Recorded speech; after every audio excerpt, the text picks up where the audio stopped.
Welcome back to the channel where we talk about real life.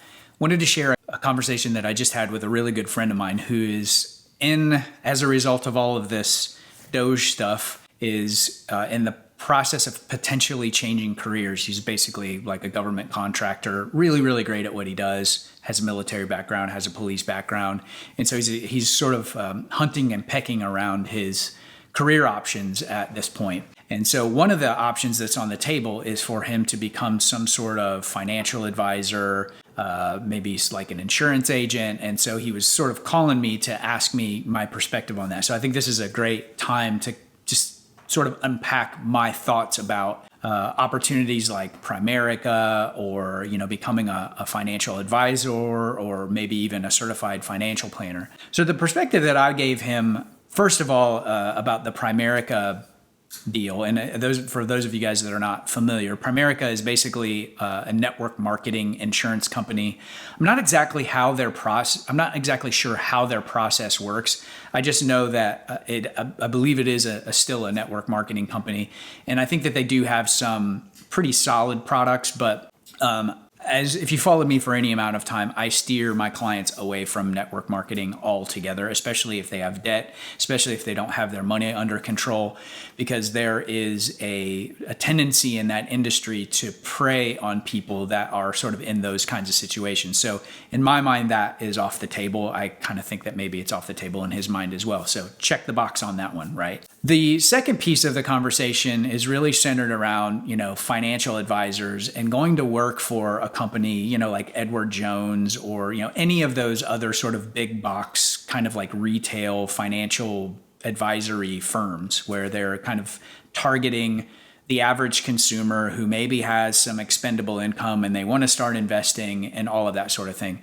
So my take on anything that has to do with that industry, and believe me, I've done a lot of exploration as both an insurance agent when I was a nationwide insurance agent for a while, and then also just on my own, having conversations with financial advisors that are maybe getting ready to retire and saying, like, hey Brad, why don't you take your financial expertise and come and be a part of my practice and take over my book of business. I will say that generally speaking, and this is what I shared with my friend, I would say generally speaking, I am of the very strong opinion the financial advisory space is pretty much a scam. That's a strong opinion. That's a strong take. But I know from having looked at the industry, having to talk to people in the industry, essentially what a lot of these guys are very, very highly educated, highly polished salesmen. And they're typically working inside of a structure, unless, of course, they're independent. And typically, unless they're a certified financial planner, they're not really looking out for your best interest as a client. They're looking out for the best interest of their employer as well as their own pocketbook. Now, that's not to say that they're necessarily, messing people over or, doing any of that kind of stuff. It's just that the incentive structure is not really set up for you.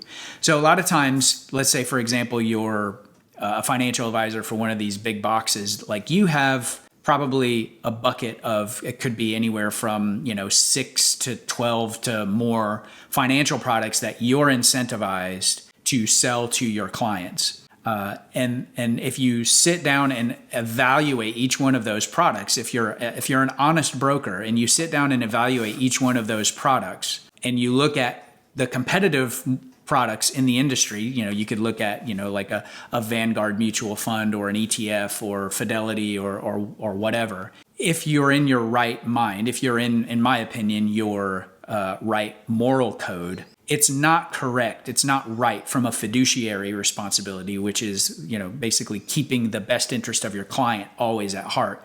It's not in their best interest or the client's best interest for you to recommend those products that both your company and you are earning a higher commission on if there's a better product in the industry.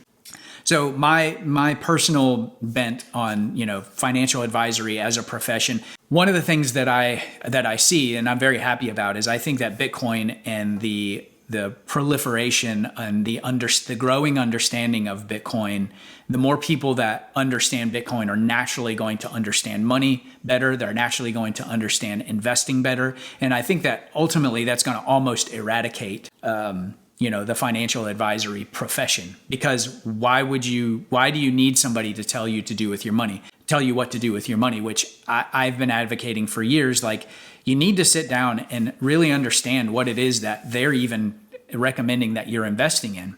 Another thing that we talked about is that after I went through Dave Ramsey's coaching program, I went through his master certified coaching program. I sat down with a couple of his Smart Pro investor pros. And the thing that I didn't like about their business model, and there's typically two business models, well, there are really three. There's one where you're paid a commission for the product that you sell as a financial advisor. There's also the assets under management model, which is the one that I like the least. And that's basically where your clients, you're getting anywhere from 0.5 to 1 to 2% of the annual earnings of your clients' portfolios. I don't understand why anybody would do that, especially in the growth phase. That's a massive amount of potential interest and gains that you're taking off the table by not, by hiring one of these guys. So I think the most moral, in my opinion, the most moral framework is more of a certified financial planner framework, where you're being paid for the service, where a financial planner is sitting down with you, like Dave Ramsey says, has the heart of a teacher, and is looking at, okay, these are the asset classes that I think you should be invested in. These are the allocations that I think that you should have for each one of these asset classes. And then they're an honest broker in that they're looking at different financial products, because they're not being compensated for what they're recommending from a product standpoint. They're basically being compensated for putting together a framework to sit down and walk you through that. And again, they have the heart of a teacher. I think that's one of the most important pieces. So my very well researched, documented, strong opinion about the financial advisory profession altogether is that personally, I think it's a scam.